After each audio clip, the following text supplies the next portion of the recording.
I am Dharma Master Thich Thong Lai. I would like to send my warmest greetings to all Vietnamese people in the United States and overseas. Today is Friday, February the 5th, 2021. It is 1:35 p.m. California time. The reason I have a talk this afternoon is because there are a lot of questions sent by my disciples from all 50 states and including Europe, Japan, and Vietnam. I feel that I cannot answer all of these questions, so now I decide to send back my questions. I have a total of 10 questions. I would like to ask my disciples whom sent emails to me. I also like to ask all the Vietnamese who live in Vietnam, around the world, and in Europe. For a long time, I have answered questions from Buddhist followers sent to me, but today I am sending these questions to all my Vietnamese compatriots, my disciples, as well as non-Buddhist followers. If you can answer any of my questions, please post them on the internet for everyone to understand. Here are my questions. The topic for today's talk is to ask you to answer my questions in particular, which are also the questions of the American people in general. The questions I have are about the events that happened from January 6th until now, which are also the concerns of people who support the Republican Party and support the 45th U.S. President, Donald Trump, and people who support the Democratic Party and the 46th President, Joe Biden. We are all curious, but don't know who to ask. So, without further ado, let me ask the first question. Why do the three most powerful branches in the United States, the executive, the legislature, and the judicial area, surrounded by fences with barbed wire, and the National Guard? The executive is the White House in which the president resides and governs the U.S. law. The legislators are representatives and the congresspeople who propose law in Capitol Hill. And the constitutional branch is the Supreme Court. Ever since I came to the United States in the 1980s, I have never seen the three most powerful buildings, which are the White House, Capitol Hill, and the Supreme Court, be surrounded by barbed wire and a National Guard. Those are the scenes that I only saw during war countries, but never in the United States, a country that is not at war, a country that has a democratic and freedom. I am sure other countries around the world also ask questions that the United States is not at war, not a coup, and the United States just finished the presidential election. But why are the three most powerful buildings being surrounded by barbed wire like the trench fences during war? And from the past up till now, the military never defended DC, but only defended war zone like Afghanistan, Vietnam, or Korea War. However, during the Vietnam War, these buildings were not surrounded by metal fences and sturdy poles. Please answer my question. You can be Democratic or Republican, but please answer my question because I don't have an answer for this. The second question I have is, why does the U.S. military guard in Washington, D.C. around the clock are with armed weapons? Washington, D.C. is a special zone. It has only a mayor, but no governor. The police, undercover police, and secret agents are protecting the D.C. However, from January 6th, as a matter of fact, it was a week before January 6th, the military and National Guard are already stationed there. There were 3,500 plus National Guards who armed their weapons and were ready to battle 24/7. Some said the military was there to secure the election, but the election is now over, and so is Inauguration Day, which was on January 20th. It is February the 5th, which is more than 3 weeks ago. Can someone answer for me the reason the military force is still present in the capital, Washington, D.C.? What is their mission and why are they holding their guns in combat stance? I don't get it. A lot of people, and I don't know which agency or person can answer this question for me. The third question is, why were there power outage at the White House? From the past until previous president, the White House always had bright lights. Did you know the symbolicity of the White House? The White House always has stripes of light shining on the wall, on the flower garden, and on the front lawn.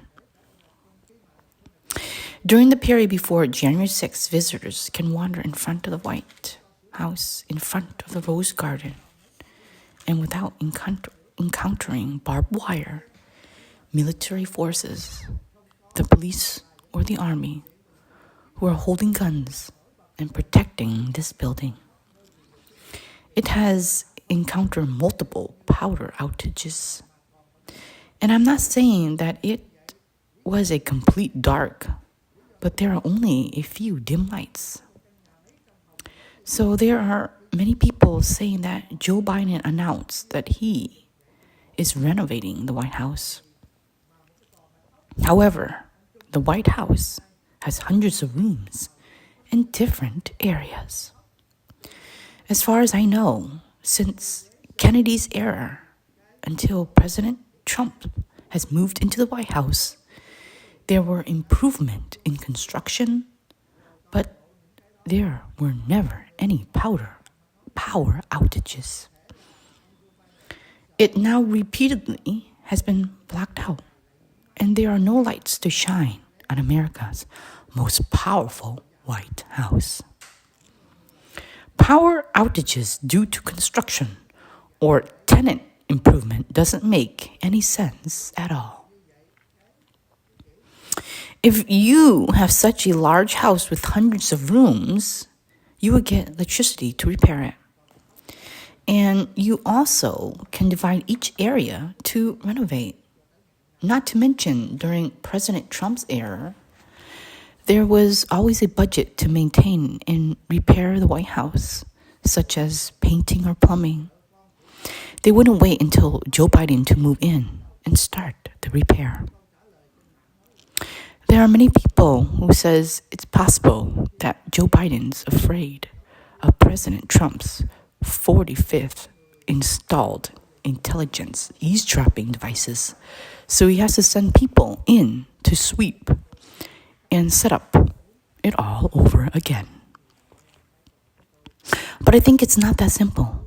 However, I couldn't answer any questions that make sense.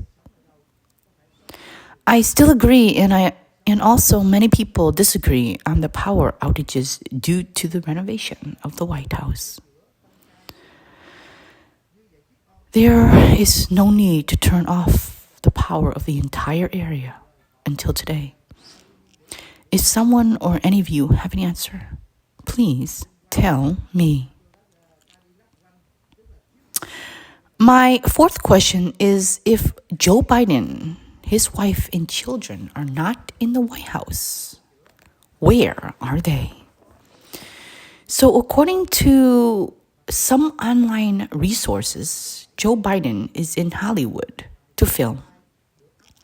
He filmed the day of his inauguration, and he has filmed other clips. No one really knows where his wife and children are. That is a question that hundreds of millions of Americans and I don't know the answer to.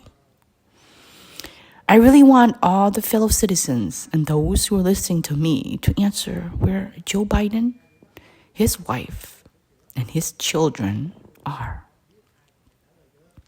If they are not living in the White House, where are they living? And are they in Hollywood studio or somewhere else? Please answer this for me. My fifth question is, if they say that the White House is being repaired and renovated, then why hasn't Air Force One flown over places? Since the day when Joe Biden's inaugurated, the Air Force One, the Marine One, and Cadillac One, also known as the Beast, are also under repair. Air Force One is a Boeing 747. The only company that can do the repair is Boeing, and they are located in Seattle, Washington.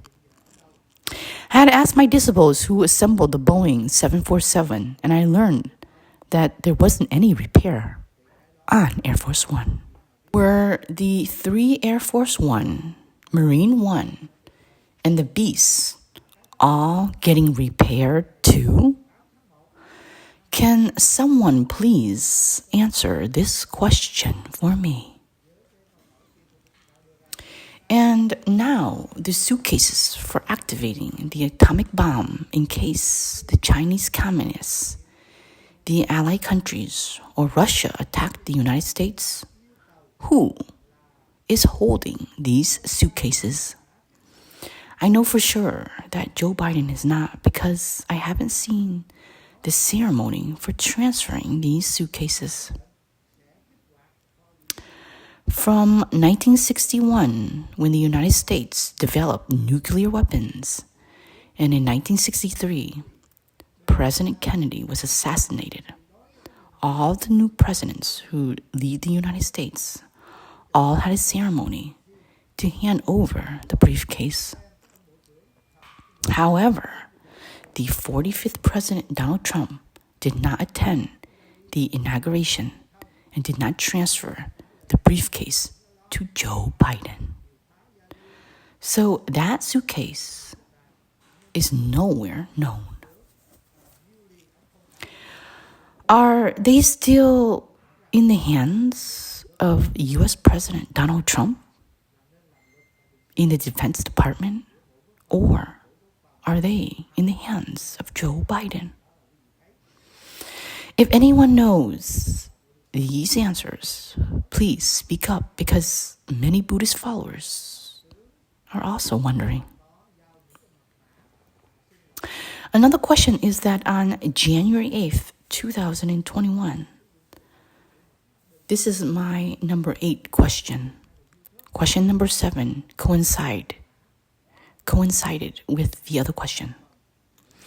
Question number 8 is that on January 8th, 2021, the Speaker of the House, Nancy Pelosi, called General Milley, the Chief of Staff of the United States, to ask him not to deliver the nuclear activation code for Mad President Donald Trump.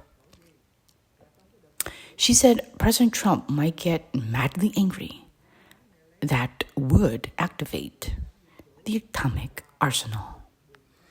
Many people have posted their comments that the Speaker of House wanted to probe whether the Chief of Staff possessed the nuclear activation code or not. If he did, he would tell her to not worry about the nuclear briefcase because they are in the hands of the Pentagon. However, the Chief of Staff, General Milley, did not agree and told her that she was just a lawmaker. Therefore, she needs to focus on legislative duty, not on the Department of the Executive. Keep in mind that the nuclear activation codes are not just a simple password for email, Facebook, or YouTube. It requires a lot of password and the cooperation of the Department of Defense along with the Vice President. According to many people from social media, this question was probing to see whether the nuclear briefcases are. Please answer this question, number 8. Question number 9 is, in 1974, President Richard Nixon was on the verge of impeachment because he let his staff eavesdrop at a meeting of the Democrats. President Nixon was a Republican and he wanted to know the Democratic strategy to get the votes of the American people between 1973 and 1976. Then the eavesdropping was later exposed and launched an impeachment from the Congress. According to the United States Constitution, impeachment is to dismiss an incumbent president.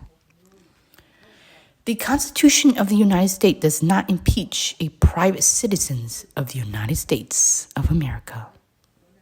So in the end, President Nixon, was he impeached or not? Nope. Because he announced that he resigned and transferred the authority to Vice President Ford. Since President Nixon resigned to become a private citizen of the United States, the Constitution of the United States was no longer exercised to impeach the former President Nixon. Now back to the question. President Trump is no longer the President of the United States. So why does the Congress, whom the majority is Democrats, still wanting to impeach him? So what is their true purpose? President Trump is no longer the U.S. military commander-in-chief. He is not the President of the United States. So why do they want to impeach him? Is it because they want to remove him from the Oval Office? But he is not even in the office. The U.S. Constitution does not allow the impeachment of a private American citizen. If a U.S. citizen has committed a crime, they will be judged in civil courts. In the courts, they will give evidence, and the jury decides if they are guilty or not. However, there is no impeachment. Does anyone know why the U.S. Congress tries to impeach someone who is no longer holding the presidency? Clearly, in 1974, President Nixon avoided his impeachment by resigning his presidency. And after he resigned, the U.S. Congress could not impeach him. Thus, this impeachment is unconstitutional with the U.S. Constitution.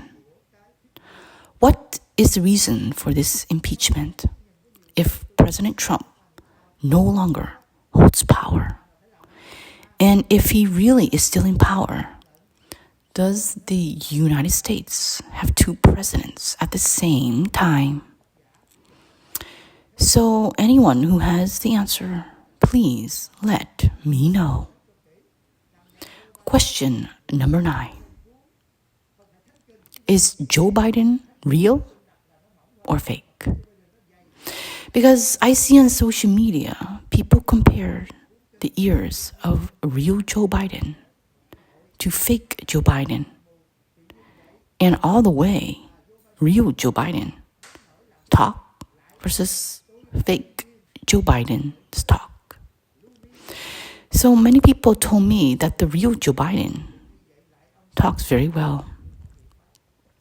Being a politician for over 40 years, he talks very well. The fake Joe Biden could only answer a few questions, and then he stops. Sometimes if the press asks him too much, he then kicked them out of the office. There was a clip that shows this. Now, my question to you is Joe Biden real or fake? Question number 10. Is the Bible that the 45th President Donald Trump sworn on January 2017 was thin because it was a Christian Bible? It was not thick.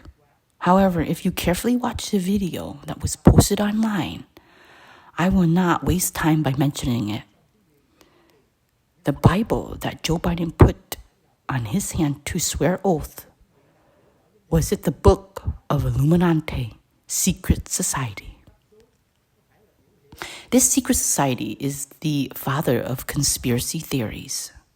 So why didn't Joe Biden put his hand on the Christian Bible, but on the dogma of the secret society? I don't know what others would do, but if it was me, I would act like Obama. If I cheated because I was an African and I was not born in the United States, and I used fake diplomas from a university, I would have bribed by the deep states, and I must carefully hide. Instead, Joe Biden put his hand on the book of secret society. If you take a closer look at the Bible that President Trump put his hands on, it was thin. But Joe Biden's book was thick. Other people used computers to inspect, and they figured it was actually the dogma of a secret society. It doesn't make any sense why Joe Biden stupidly swore on the dogma of the Illuminati society. I am so puzzled, and I don't know how to answer. Why did a president not put his hand on the Bible like President Trump? It's like he wanted people to know that he was a secret society member who has infiltrated to destroy America. That is too foolish. And that is the 10th question.